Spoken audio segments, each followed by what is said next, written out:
This is Roots by Joel Gibson Jr.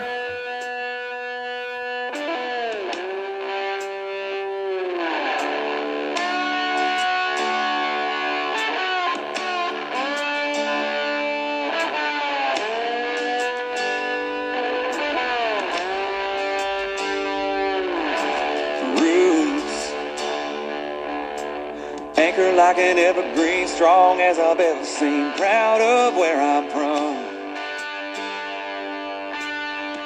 You can count on me like the setting sun.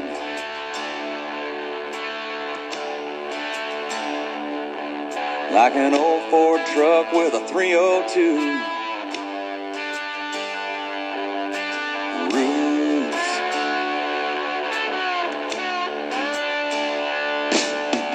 Where I've been, no matter where I go, it's in my heart, it's in my soul.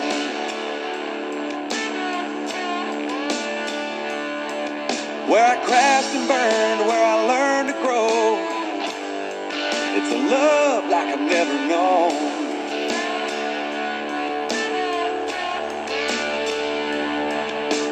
Fits me like a good pair of broken-in cowboys.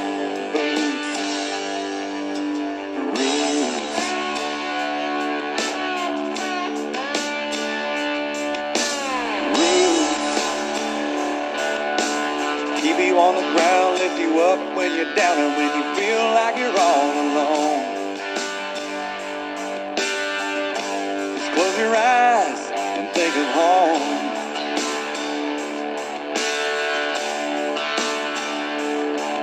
Like a Merle Haggard song still speaks the truth.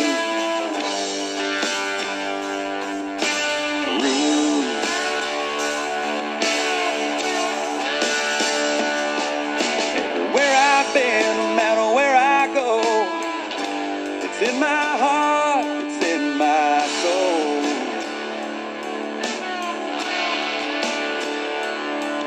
Where I crashed and burned, where I learned to grow, it's a love like I've never known.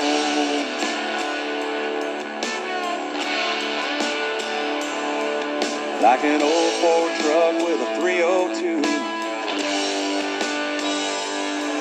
Like a Merle Haggard song still speaks the truth. Fits me like a good pair of broken-in cowboy boots.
You can check out Joel Gibson's website, joelgibsonjrmusic.com. This is Chit and Chat, the Encouraging One Another podcast, where it's all about encouragement.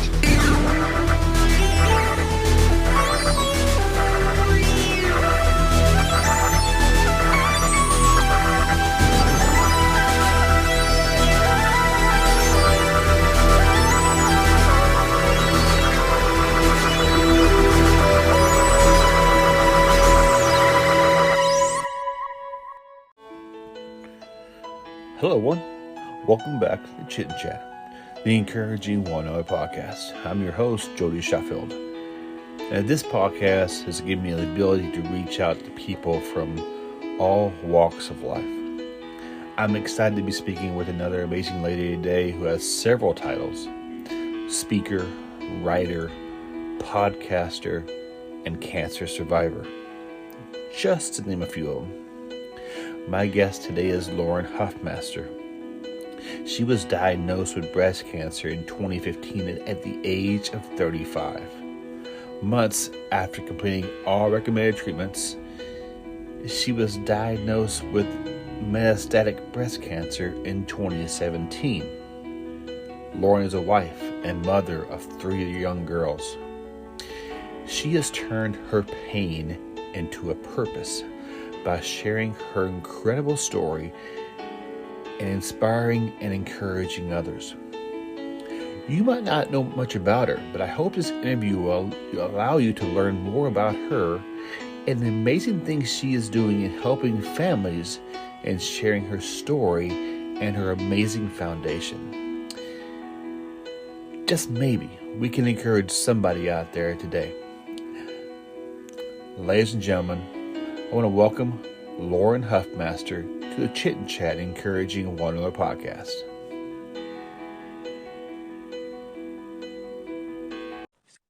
Hello, Lauren. Hello. How are you today? I'm great. I'm excited to talk with you today and kind of get your story. Yeah. How did you hear about me? I just came across Facebook. I've been looking for people that have encouraged others and have an amazing story, and just came across your foundation, and I'm like, why not reach out? So, welcome. Thanks, man. This is the Chit and Chat Encouraging One Another podcast, and my guest today is Lauren Huffmaster. She has an amazing story, and I'm excited to talk with her. And before we dive into some fun conversations, I'd love to ask my guests 5 icebreaker questions. This little portion is brought to you by Tequiza. They're a local taco shop in the area. Do you and your family love some tacos? Oh my goodness, my husband cannot get enough. Is there a local hotspot in the area, or do you prefer homemade tacos? Well, we do a lot of homemade tacos, but yes, Okay. there is a local place. We live in the East Contra Costa County outside of San Francisco, and we go to La Costa. La Costa. All right. The girls love it as well. Oh yeah, they do not complain about tacos. All righty. Question number 1. What are your top 3 favorite desserts? My favorite desserts would be chocolate, melted chocolate, and liquid chocolate. Anything chocolate. Yes, pretty much. All right. Question number 2. If your DVD collection shrank to only 3 movies, which 3 would they be and why?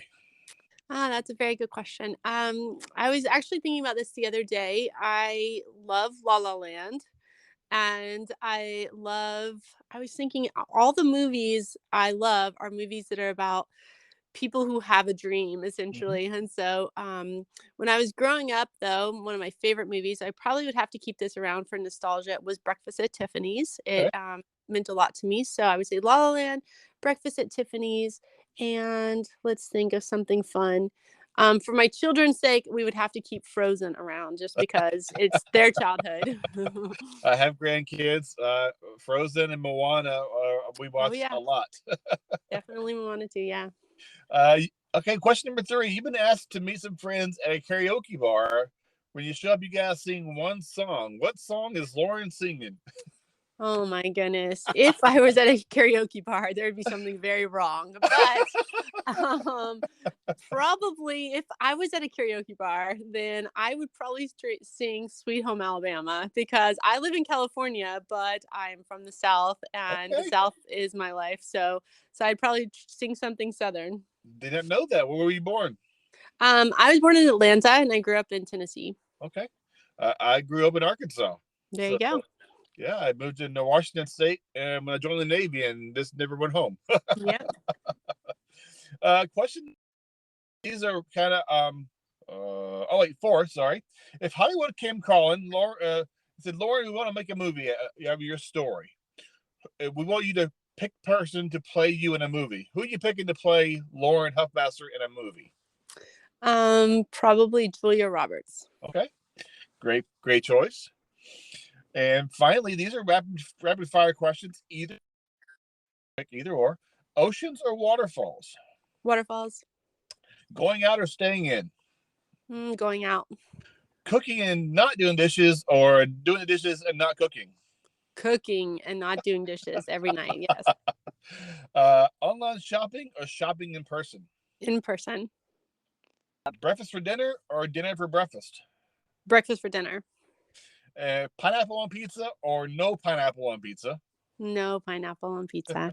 And last one, peanut butter cookies or chocolate chip cookies? When you're going chocolate chip, probably, right? Chocolate all the way. That wasn't too bad. I want to read a few lines from your website, Adventure Therapy Foundation. It says, one young mom's cancer diagnosis began her journey to survive, not just from the disease, but also from the side effects of fear, isolation, broken identity. The Adventure Therapy Foundation is her way to help begin to help others minimize those side effects, to get on with healing and living. For our listeners out there who might not know who you are, can you share a little bio about yourself as well? Yeah, definitely. When I was diagnosed with cancer, my children were 2, 4, and 6. And so cancer was the last thing on my mind. I was just a busy young mom.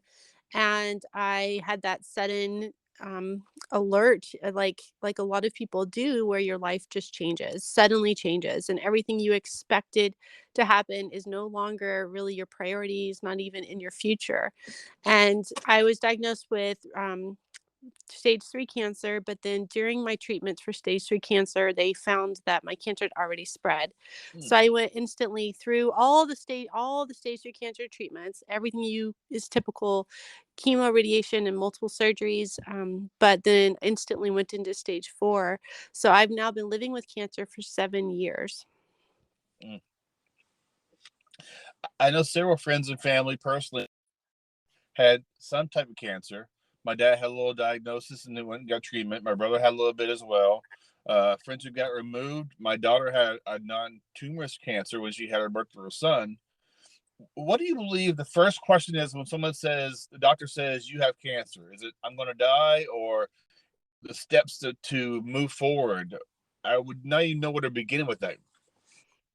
Yeah, I think most of us have this concept, this idea that cancer equals death. And I definitely felt that when I was diagnosed. When I was diagnosed with stage 4 cancer, I lost all hope. I had done everything they told me to do. I did it all right. I did it to the greatest extent possible. And yet I had cancer stage 4. And my story starts out with me believing I was dying. And for 10 weeks, I lived in a darkness. I lived emotionally dark space where every single day I woke up trying to make my family's life better for my death, just to die well. That was my only goal.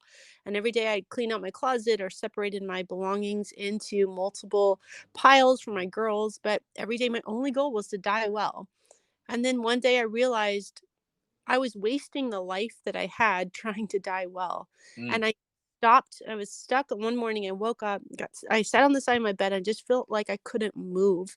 And I started imagining a different perspective. What if cancer for me doesn't mean I'm dying today or now at this moment? mm-hmm, But if I live that way, then I've already died. I've lost my legacy. I lost my purpose. I've lost everything. So instead, I started imagining a life that wasn't always shrinking to this final period at the end of my life, but instead was expanding. mm, And it didn't have to expand in days, it only had to expand in impact. And so I began to imagine what it would look like if my life expanded in impact, even if the days were shorter. And that's when my life really changed. And, when people find out they have cancer, the first thing, it's almost natural. We're almost programmed to think we're dying. We're mm-hmm. done, right? Yep. And the problem is, and that's okay. Like that's the fear, that's the uncertainty that steps in, that motivates us to go to treatments when treatments are really hard. We say, would I like to go to this terrible treatment that will make me very sick, or would I like to die? I'll feel sick for a few days, right? Like it's okay to Mm-hmm. feel that at the beginning. The problem is if we stay in that mode beyond its useful life, right? So at some point we need to start living well despite the cancer diagnosis. And I don't tell people here's what to do as soon as you're diagnosed, because you have to go through stages of grief. And at first you just have to get past that idea that you're going to die. And so when people are first diagnosed, what I say is there is still hope. There's Yeah. still good in life. And Yeah. that's all they can process. But if they can just grab on this idea that, okay, I have cancer. I have a terminal cancer. I'm 35 years old with a terminal cancer and babies, but there is still good in life. There's still hope in life. And if I can just stand on that, it's enough to get me moving in the right direction. That's the first thing my mom texted me is that your dad has cancer. I'm like, I have to get to Arkansas. My dad's gonna die. I'm like, I'm making in my head. I'm going, and I'm sure 20 years ago, I think today's technology, Yes. there's treatments out there for everything. And so I think today is you're exactly right. You're getting that mode of, oh no, what?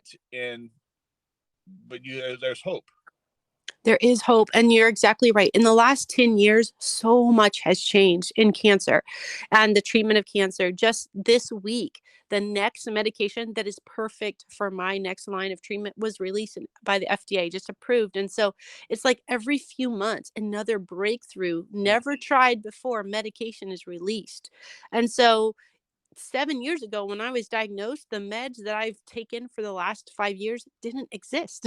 They came out within the last 7 years, and I started taking them, and they've been amazing for me, right? So there's always change and breakthroughs happening right now. And this is the perfect time to have cancer. This is the moment in time where if you have cancer, you may be the first generation of true survivors, because the cure, the treatments are letting us live for so long that it's possible that we might see the end of cancer in our generation. When did you begin thinking of adventure therapy as a way to help those who are going through this? Yeah, so I see on your podcast description there's scripture. So I'm a Christian, and when I was diagnosed with stage 4 cancer, I knew there had to be purpose. Like there's no piece of me that says that I trust God in all that I am, yet this terrible thing's going to steal my life without purpose.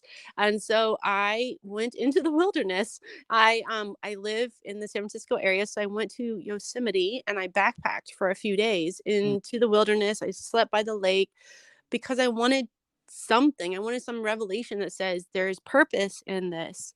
And I hiked out, I camped, I hiked back, and I could see the parking lot like in the distance. And I had not had any kind of purpose revealed to me. And I was so frustrated. I stopped right there with my backpack and stomped my foot a little bit and was like, come on, give me a break here. Show me something. God, listen And to me. I know. And so, I just stood there and I looked out and I saw this, mountainscape for as far as I could see, mountains and trees and rivers and animals and all the things. And I realized at this point, I'd been in treatment for stage 3 for a few years, that my life felt very boxed. Like there were these tiny rooms, and I went and talked to one person about one thing and went to another little room and talked to somebody else about something different.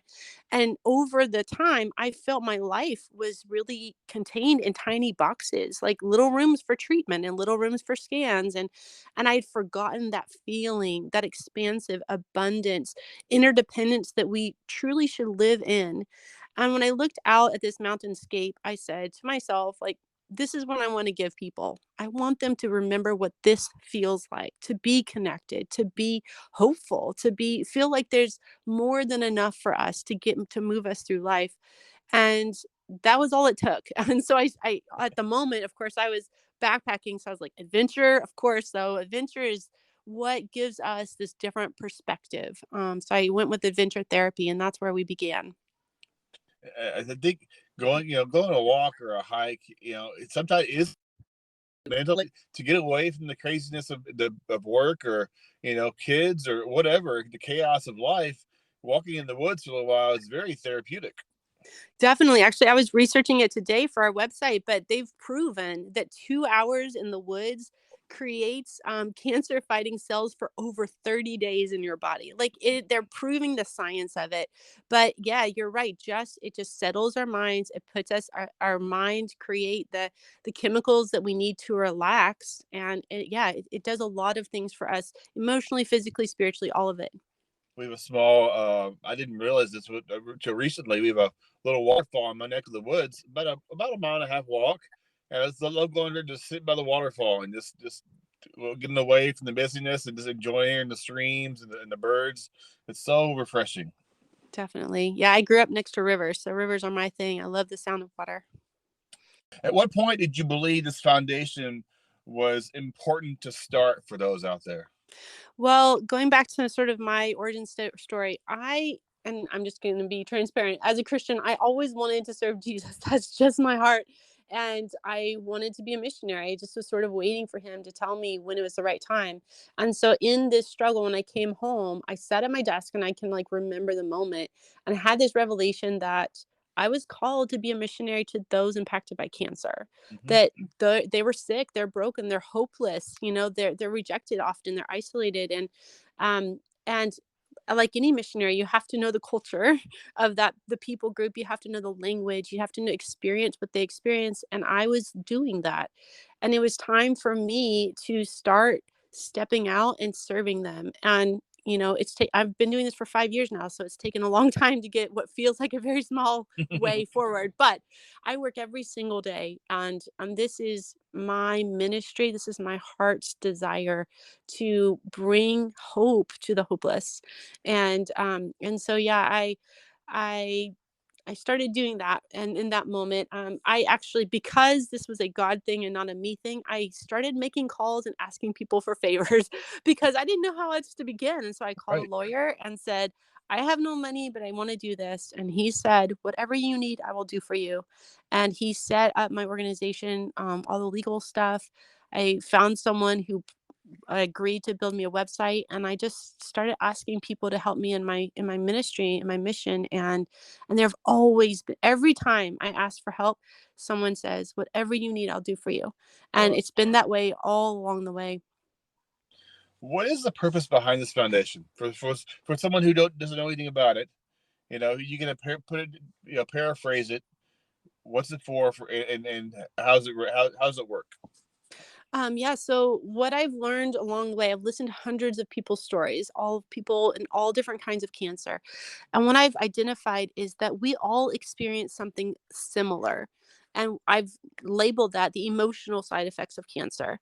And right now, my greatest desire for our organization is to establish a typical emotional response to cancer. I want to prove that we are all experiencing the same emotional responses, because right now we don't know that. And like, you get diagnosed and they tell you you have a med, and when they give you this med, they'll say you're going to experience nausea, headaches, tingling in your hands and feet, and they go down this long list, because the next day when you wake up with nausea and headaches, you don't think all of a sudden you have a second disease, right? Oh, this is just the side effects of this medication. Hmm. Yet when we go through cancer, we end our cancer treatment and we think we're supposed to be all well, right? Like maybe they've taken out the cancer, but we're not well when we finish treatment. In fact, that's when our hurt really begins, because there's no one there telling us what comes next. Yet that's the moment we have to start intentionally healing from this trauma. And so I want our organization to teach people about the emotional process, the healing process that comes after your cancer treatments. And we're doing that through retreats and adventure. We still have that piece, definitely, but now we also are educating people sort of around the therapeutic ways they can emotionally recover from cancer. I bet you come across hundreds and hundreds of people. Is there a story that really impacts you? You remember the most, the time you met this couple, or what they were going through? Oh man, there's so many stories. Um, Yeah, I mean, there's beautiful moments where, like, I have a mom whose son was diagnosed with cancer, and she went through years, and she came to me afterwards, and after we spent some time together, and said, like, "I never knew I would feel relief." And that was just such a strange way of putting it, but at the same time, it was perfect, because she thought she would always live in anxiety. There would never be a moment where she could take a deep breath and feel okay. But we walked her through so many steps of experiencing joy through adventure, and then experiencing community, finding other people other moms who are doing the same thing as her, and then giving her touch points where she could come and be with us. And over time, it all added up to this sense that it's going to be okay. That idea of hope. She said, "I never knew I could feel relief, but I think what she felt was she never knew she'd feel hopeful again. There's even a moment of hope in her life and her future." And we gave her that. And so that's just the most beautiful. The other one, we don't always serve children, but the other one also has to do with a child, but He he's 12 years old, and he had been through treatments for years, and they said there was nothing that can be done. And he is literally skin and bones, like literally bones. And they told him there's nothing more, and he went home to die. Like, mentally, he was done. He's like, there's nothing more. Why would I try? And Mm. he just stayed in bed and stayed in bed. And we met the family, and we asked the boy what would make him want to get out, sort of what would make him want to live. Right. And he told us, and we made it happen for him. And as soon as we gave him that hope that this one thing that would make you want to live, we can do that for you, he started getting out of bed. He started getting strong so he could experience it. He started, every day making a choice to live, just sort of like I had to choose to live and not die well. He started that. And it's been like a year and a half, and he runs 5Ks, and he's strong, and he goes to school, and his cancer has disappeared. Wow. And so, it's just this amazing potential of hope. Hope, just living in hope, releases different chemicals in our mind, and having a purpose gives us a reason to be Yeah. strong. And it just, you don't know what's going to happen if you just choose hope. So I love these opportunities. What are some of the events and programs you have for families and individuals you do? Yeah, so one of our things, what we started off with, because I started with the vision while backpacking, we started off by providing adventures. So one thing that makes us different is that we provide family retreats. We are not serving what people would normally serve, just a patient. Mm-hmm. I look at the family unit. The family unit has been impacted by cancer. The Yep. family unit has gone through trauma together. There is no reason for us to single out one person in that family when they're all hurting. And so we only serve families, and we are giving them the experiences that allow them to heal together. So we started out with retreats, and we still do those retreats. We have uh, a list of homes that have been donated, so people can come to us from different parts of the country and say, I want to go on retreat. And we would say, oh, we have a home in this area, would you like to go on retreat here? We also do community retreats in Northern California, where we take 6 families at a time away so they can experience and have conversations with one another, and just realize how similar they all are in their experience. And we go do things like hiking in the redwoods, or floating in a river, or go through caves or something. And we'll do an adventure that everyone can do in their family. But it's really about remembering that there's good in the world, there's good things to explore, and there are other people. You're not alone. My biggest things are overcoming fear, isolation, and broken identity. And when you are in community with others, it's a lot easier to remember your strengths, especially when you're looking at a family with a child who's gone through the same treatments you have. You're like, well, if they can do it, then hopefully I can do that too. And so we can strengthen each other through our testimonies and our stories. Mm-hmm. So that's one of our programs. We also have coaching. So, and this is cancer coaching. It's not health coaching. It's all about wellness. But we connect people with coaches, and we provide coaching and testimonies from people who have gone through cancer. And that's on a platform called risefound.org. But it's an opportunity for people to go listen to the stories of people who have been traumatized by cancer, yet they turn their life to do something good. And we've captured a lot of stories there on every possible topic, from finances to sex to relationship to fear, like everything in between. And we want people to realize that if you are struggling in your marriage because of cancer, here are 5 other couples who have done the same thing because it's hard on marriage. Yes. So listen to these people, but also hear how they made it through, right? And so we want people just to know they're not the only one. Cancer is not just hard for you, it's hard for all of us. So we just have to choose to keep going even in the hard. I think it's very critical too, having kids involved Definitely. and helping them understand that mom's not going to die. Mom's going through treatments, mom, getting the steps, the medication she needs. I think as well. Yeah, one of the big topics we really are trying to teach people about is parenting through cancer. What do experts say about how we should talk to our children? What do moms say? How are we talking to our children about cancer? What's the long-term effects if we hide our cancer story from them and we break that part of our relationship off from them, versus we're open in a very age appropriate way, but we're still in relationship. We're leaning in despite the pain. Parenting is very hard with cancer because as a parent, your job is to keep your child from being hurt. But then Mhm. all of a sudden, your story is the one that's hurting them. You're the one that's causing them fear. And so a lot of parents want to withdraw from their children. And we don't recommend that. Even all the experts we've interviewed say that that's not good long term. But it's important that we're leaning in even through difficulties of life. And so we do a lot of training. We had quite a few resources around that because parenting, talking to your children through cancer is a very difficult thing to do. I see you have live events as well. People can watch online, different topics and stuff. You want to share about those as well? Yeah, so at our risefound.org, which is just one of the resources where we've gathered experts, everyone there has done something significant with their story. They started a nonprofit or they got some training or they've done something. And so, yeah, we just want, as like I said before, we want a place for people to go in their quiet moments. You can't take these questions to family members. That's the thing about it, because your family doesn't really understand Yes. what you're wrestling with. We say the people you have don't really get it, and the people who get it you can't really find. They're hard to find because they're all over the world. But we've gathered people together and collected their stories and put them here so that in your own private moment you can say, I'm really struggling with this idea or this piece of it, and you can go listen to other people and be encouraged. And then at the bottom of that platform we have what I call the gift of cancer. And the gift of cancer is for those people who have done the healing process. They have come out and through cancer and they are stronger, they're more intentional, they're more purposeful, and they are able to live the best version of their life, very, very intentional. I don't know how to say it, but you've let everything go that you didn't need to hang on to. And now it's just sort of the pure essence of who you are, the thing that nobody can take away.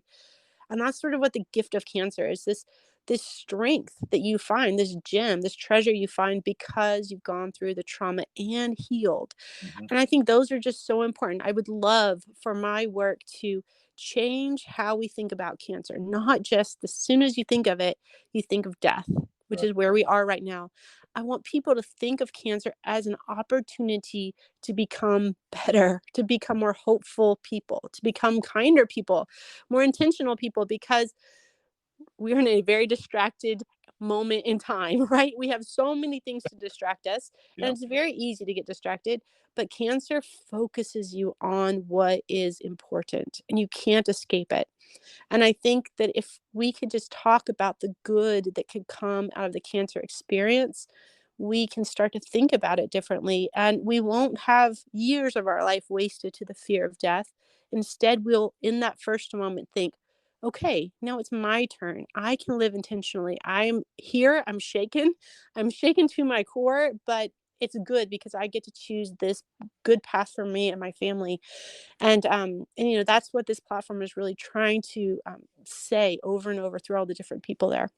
And can you share your website and how people can contact you to be involved in this foundation? Yeah, my website is adventuretherapyfoundation.org.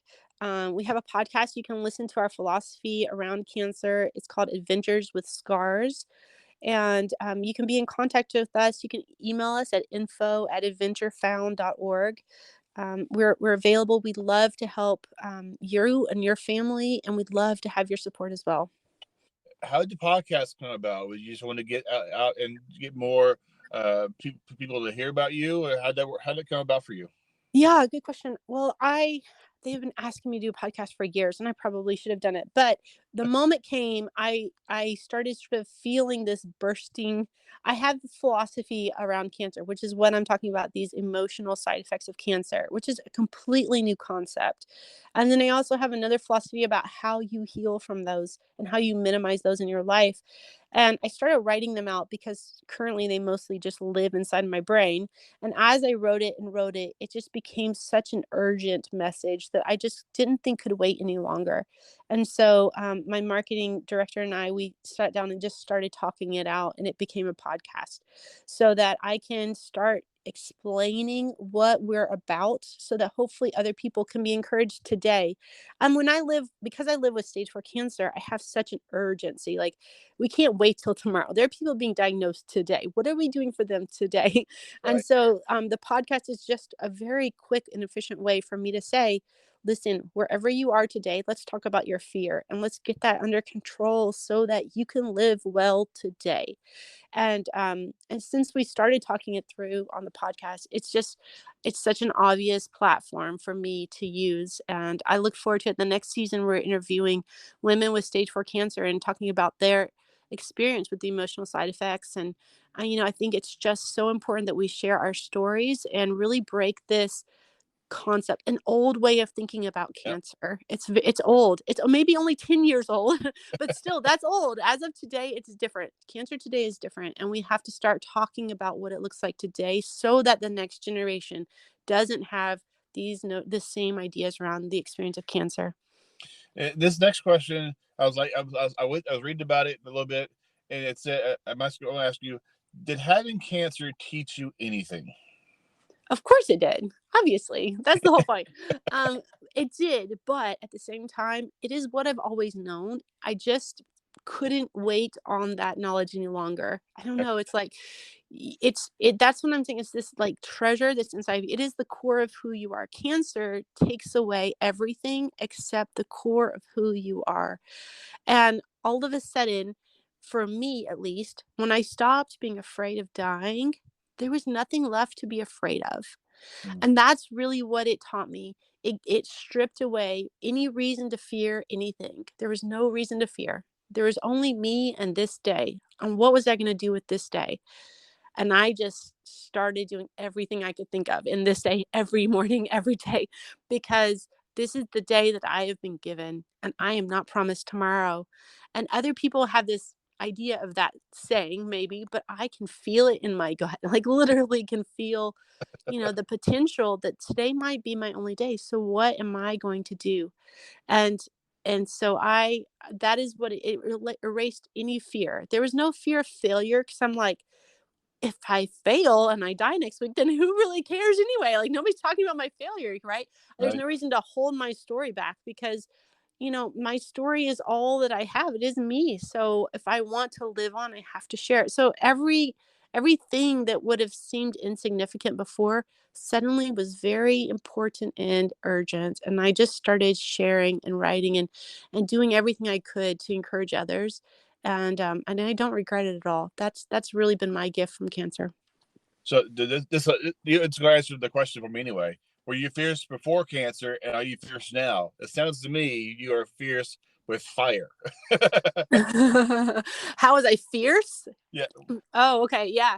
I think, yes. Well, before I've always been slightly intense. I've always been a little bit in this urgent method, but I expected my life to really live out over time, right? I had 60 years to live out my intense desires, but now I have maybe 60 days. So my fierceness just got concentrated, I think, and I still believe deeply and I still walk in faith even when I have no reason to know what's coming around the next door.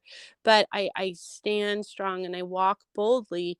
I just do it a lot quicker because I want to live well and leave everything behind. And I think before I would have taken 20 years. I would have let my kids grow up, before I really got into that mode. And then maybe who knows what I would have done. But now I just knew I had to start today, and today mattered. And so I think my fierceness just got concentrated. I truly believe everyone has a story. for what someone's gone through, been through. I talk to people who fought drug addictions, and I love everyone has a story, and I believe your story can interconnect with somebody out there with uplifting and sharing kindness. Any encouraging words as you begin to wrap up? Excuse me. For those out there who are kind of afraid to speak about cancer, I think cancer is a private conversation at times. You don't want to talk about it. How can you encourage someone out there to not be afraid to speak about this topic? Yeah, I think any trauma is a private thing. Like we tend to hide our hurts and put our happy faces on, right? Mm-hmm. But in order to heal, we have to start talking about it because as long as we're hiding, we're not even being honest with ourselves. And so the only way to take your weakness and make it your strength is to tell your story. Because if you can heal from the lowest moment of your life, then someone else can too. But they will not know that unless you have told your story. And all of our stories have low moments. I laid on the floor and wept for hours and lived in darkness for 10 weeks, and all I thought about was death. And that is the lowest moment of my life. But I tell it and I tell it again and I tell it again because someone else out there is laying in their darkness and they don't know if they want to get off the floor. But I'm telling you, if you can capture one piece of hope, just one thing, it doesn't have to make sense. You don't have to know how it works out. All you have to do is hope for something different. That will be enough to get you moving. And trauma is trauma. All of us, whether it's divorce or loss or, financial, whatever it is, trauma takes us down. But if we choose to not hide in that low moment, we can bring ourselves up and bring others up with us. Take your weakness, make it your strength. I'm so happy we had a chance to talk today and getting to meet you and your story. I think God had a part of this as well. He knew we'd connect somehow here on 2023, and your story is so impactful. And you're welcome back anytime to share anything you're doing about your organization and your foundation. I just wish you and your family nothing but the best as you continue to share your heart and your passion in helping families all over the world with this very important word, cancer. Thank you so much. I appreciate this time and having me on this show. Thank you so much. God bless. Take care of yourself. We'll return to the Chit and Chat Encourage You One on podcast after these messages. Are you craving some authentic, fresh Mexican food? I got two places for you. Are you ready? You got a pen and paper? One, Tequila Street. It's a mobile food truck located in Silverdale, Washington at 9571 Silverdale Way. They have some of the best breakfast burritos I've ever eaten. My favorite is the barbecued pulled pork burrito. They have other Mexican items as well, but breakfast burritos are amazing. You can reach them at 360-914-9152. That's Tequila Street. Also, at the Kitsap Mall in Silverdale, Washington, there's Tequila. There, they have over 5 kinds of tacos, burritos, chimichangas, and my favorite there, grilled jalapenos. Delicious. I know, I'm getting you hungry, right? Either Tequila Street or Tequila, and their number at the mall is 360-698-4335. Roberto and his staff are amazing. They're friendly, and their food is delicious. Come on by, check them out. That's Tequila Street at 9571 Silverdale Way in Silverdale, or Tequila at the Kitsap Mall in Silverdale. 360-698-4335. I'm telling you, they got some of the best Mexican food in Kitsap County. It's locally owned and operated and very, very good. See you there.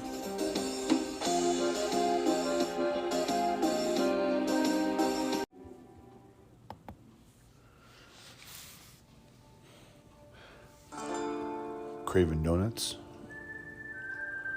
Craving fresh made daily donuts? Lone Star Donuts. They have over 50 flavors. Sprinkles, no sprinkles. Filled, not filled. Chocolate, glazed, maple donuts with real bacon. Cinnamon rolls. They are so good, so light, and so fluffy. These are not your normal donuts. These are Texas-style donuts. If you know what been to Texas, nothing's small in Texas. Go see my friends at Lone Star Donuts, now with 2 locations.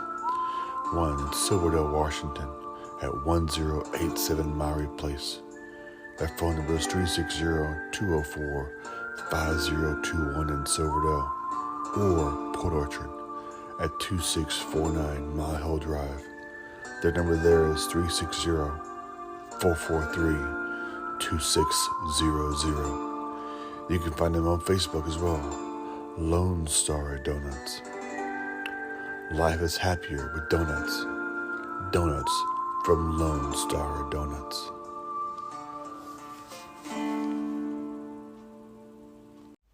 My good friend Benji Phonic is back with another song, and here we are, playing it here on the Chit and Chat Encouraging One podcast. It's Lazy Days.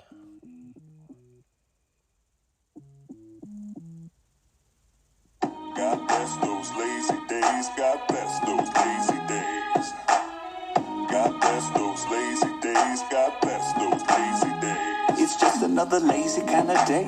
Fun in the sun, chasing the clouds, no need to run.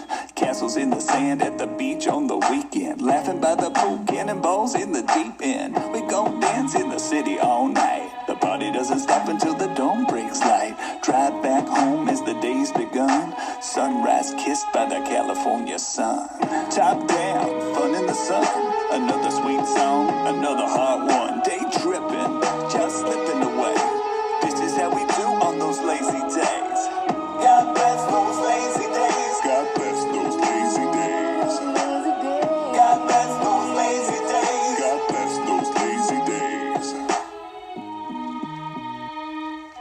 This is how we do on those lazy days.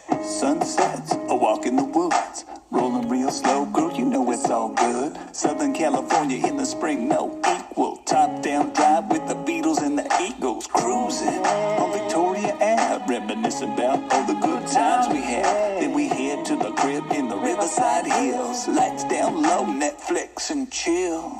Top down, fun in the sun. Another sweet song, another hot one. Day tripping, just slipping away. This is how we do on those lazy days. God bless those lazy days. God bless those lazy days. God bless those lazy days. This is how we do on those lazy days. This is how we do on those lazy days. Top down in the sun, cruising the one, it's second to none. My heart is filled with lazy melodies. Come take a ride on the breeze. Top down, fun in the sun. Another sweet song, another hot one. Day tripping, just slipping away. This is how we do on those lazy days. Top down, fun in the sun. Another sweet song, another hot one. Day tripping, just slipping away. This is how we do on those lazy days. God bless those lazy days. God bless those lazy days. God bless those lazy days. God bless those lazy days. God bless those lazy days. God bless those lazy days. God bless those lazy days. This is how we do on those lazy days. God bless those lazy days. That's one of my new favorite songs there, because you know what? Find those times for some lazy days are hard to find, but I like that song. Benji Phonic, thank you very much. Lazy Days with Benji Phonic. This is Kirsty Krause, Delusional.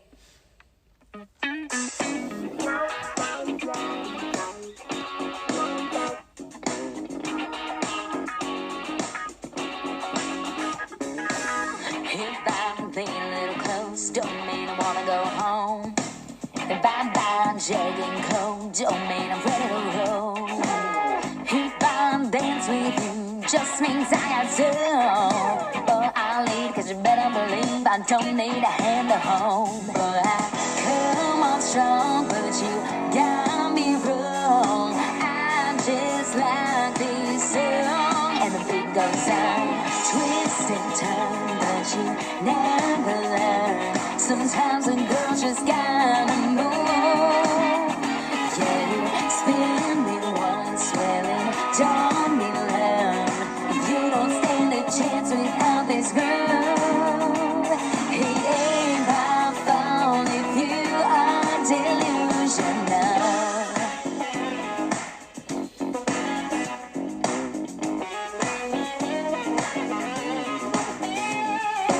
If you use a line, baby, let me stop you right there. I know I got beautiful eyes, but it ain't what I want to hear. Don't wanna know your name, let me make that clear. Get on the floor and find me, baby, don't forget my fear. Boy, I come on strong, but you got me wrong.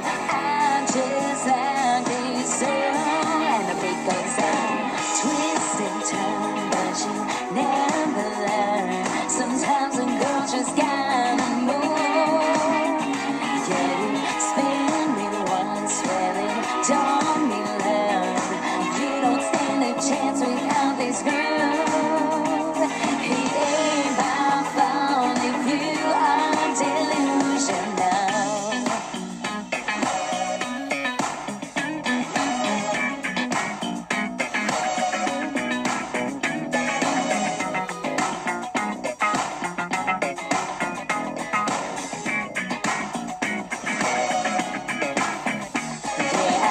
Come on strong, but you got me wrong. I just like this song, and the beat goes on. Twist and turn, but you never learn. Sometimes a girl just gotta move. Yeah, you spin me once, well, then don't be learn. You don't stand a chance without this groove. Yeah, you twist and turn, but you never learn. Sometimes a girl just gotta move. Yeah, you spin me once, well, then don't be learned. You don't stand a chance without this groove. It ain't my fault if you are delusional. Delusional.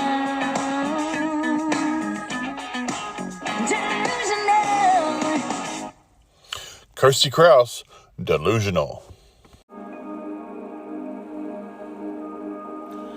Thank you so much for listening to this episode of the Chit and Chat Encouraging Podcast with Lauren Huffmaster. She has a tremendous story and testimony of what she's going through, and now with her foundation, helping families with the Adventure Therapy Foundation and helping families cope with cancer emotionally. And I really enjoyed talking with her and reading about her foundation. I hope if you are struggling or having this, you need someone to talk to or in this area of cancer, I hope you reach out to her and her foundation. And she is such an inspiration, such encouragement talking to her and using the gifts God's given her to help others. Thank you to the musicians who had on today, sharing their music. This podcast will continue to encourage, uplift, perhaps inspire you in conversations from people from all walks of life. Thank you so much for listening in to this episode. Maybe you listen to others. Who knows? But I hope this has encouraged you or inspired you today. This is Chit and Chat, the encouraging one another podcast, what's always about encouraging others.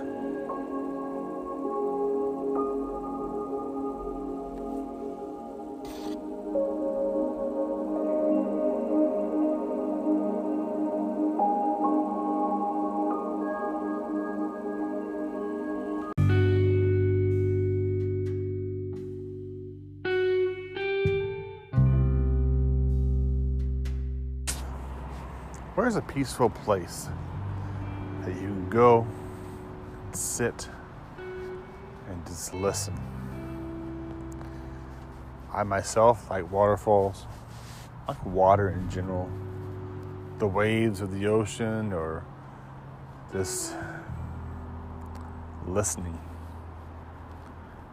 Life sometimes is so busy, so crazy and chaotic that we forget to slow down. We forget to look around and enjoy the little things. I want to challenge you throughout your week. Try to find a quiet place that you can just listen.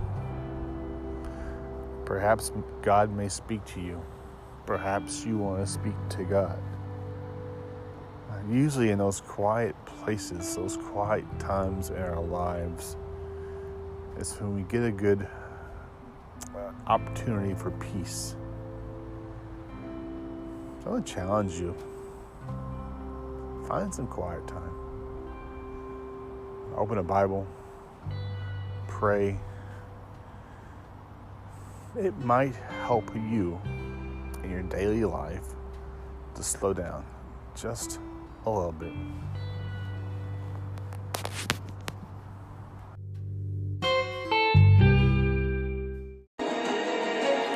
This is Chit and Chat, the encouraging One Other podcast.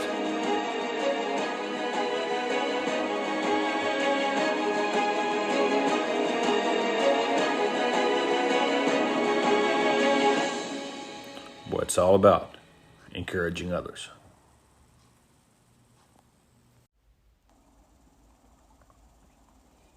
In case I don't see ya, good afternoon, good evening, and good night.